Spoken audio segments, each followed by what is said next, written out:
একটি রাজনৈতিক দলের কিছু ব্যক্তি বা বেশ কিছু ব্যক্তি বিভিন্ন জিনিসের টিকিট বিক্রি করে বেড়াচ্ছে, বিভিন্ন জিনিসের কনফার্মেশন দিয়ে বেড়াচ্ছে। আমরা ধানের শীষে ভোট দিলে আমরা জান্নাত পাবো, এটা আমরা বলতে পারি।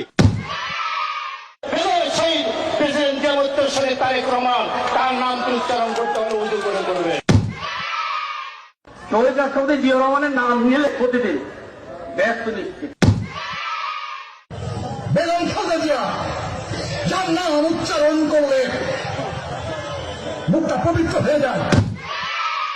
জিয়া রহমানের হাতে গড়া দল ধানের শীষে ভোট দিলে আপনারা অবশ্যই জান্নাতুল ফেরদৌস আশা করতে পারেন। আপনার স্বামী যার পায়ের নিচে আপনার বেশ, সেই পুরুষ মানুষগুলো এখানে উপস্থিত আছে, তাদেরকে বলবো বাড়ি বাড়ি গিয়ে মা বোন চাচি খালাদের বলে দেবেন ভোট ধানের শীষে দিতে হবে। যদি ধানের শীষে ভোট না দেন, এই মহিলাদেরকে বলছি আপনারা জান্নাত পাবেন না।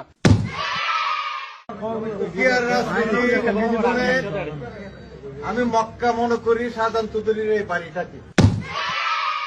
যারা পাল্লা মার্কে ভোট দিবে বরং এরা দুযোগে যাওয়ার সম্ভাবনা বেশি।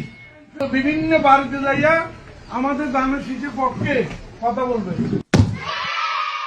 নেতা হযরত ওমর রাদিয়াল্লাহু আনহু চার খলিফার এক খলিফা, আমার নেতা শহীদ প্রেসিডেন্ট জিয়া রহমান চার খলিফার মতো একজন, আমার নেতা তারেক রহমান, হযরত আলী রাদিয়াল্লাহু আনহু, আমার নেতা মা ফাতেমা বেগম খালেদা জিয়া।